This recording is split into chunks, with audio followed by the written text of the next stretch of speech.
In this video, I'm going to give you my 1-year experience with the Nikon Z6. Let's get started.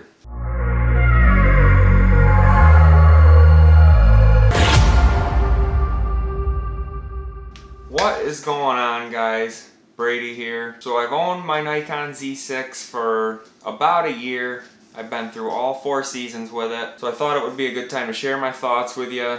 A few things I like about it. There's a couple things I don't. But before we get started, please drop a like because it really helps with the channel. Alright, let's get into it. So after 1 year of use, let's start with how it's held up. I pretty much use my camera every day. I mainly do landscape photography, so this sees it all. It sees rain, snow, anything you throw at it, and the weather sealing on it has been awesome. It's great. One issue with the camera itself is right on the grip here, the rubber's peeling on the bottom, like where my hand goes.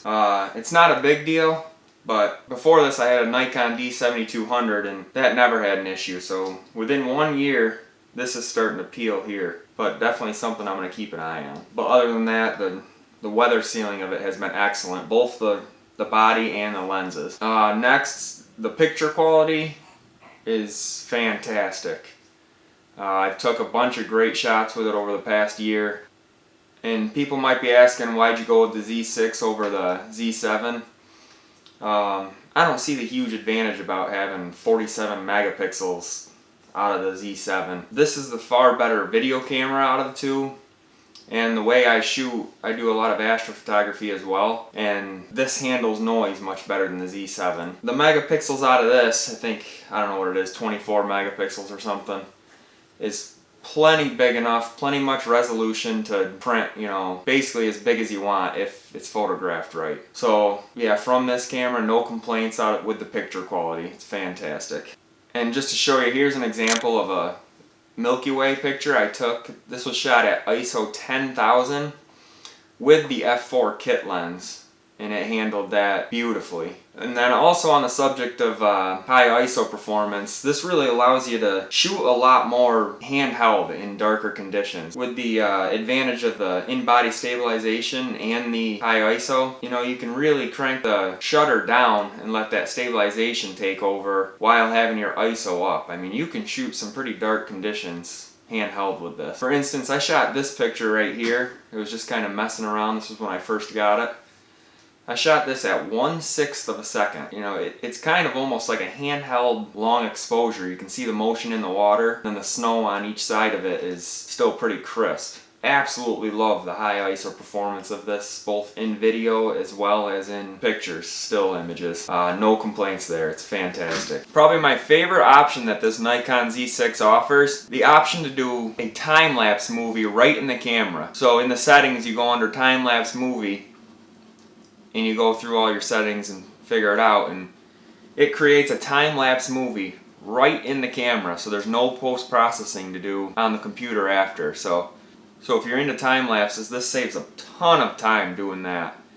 And I've got a few time-lapses I've done. I actually use that option a lot more than I thought, just because how convenient it is. So that's probably one of my overall favorite options that this offers. I think it's the only camera that does. Another thing I really like about this camera is the function keys up here. I use it a lot to change the focus depending on what I'm shooting. Another thing is there's this shortcut button here, and it brings up a bunch of options that you can customize. And you can customize which options you want to put in here. I use it a lot for like switching the image size, and then you can basically put any settings you want in there. So another thing I found out is I very rarely use the viewfinder anymore. When I used to have my DSLR, I used to always have my eye up to this to take a picture.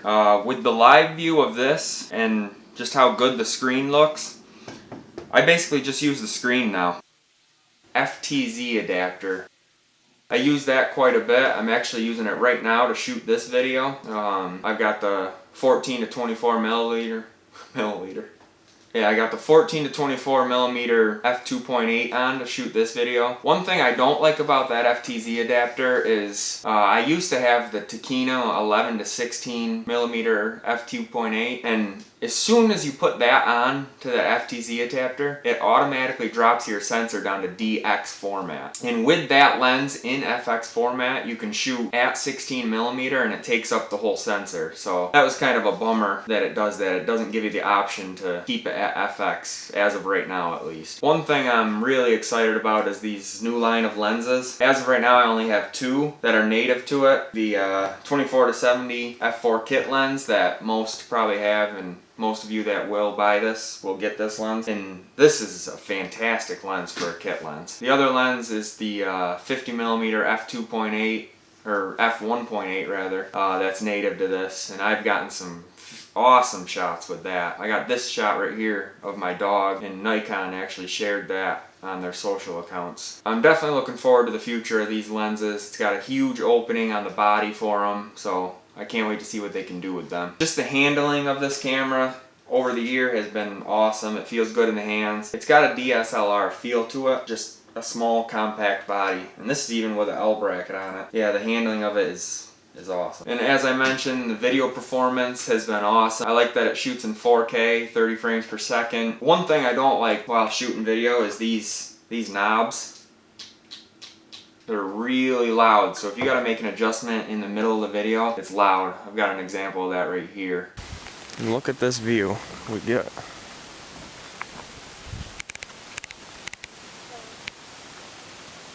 Yeah, so if you gotta make it brighter or darker in the middle of shooting, it's kind of a hassle.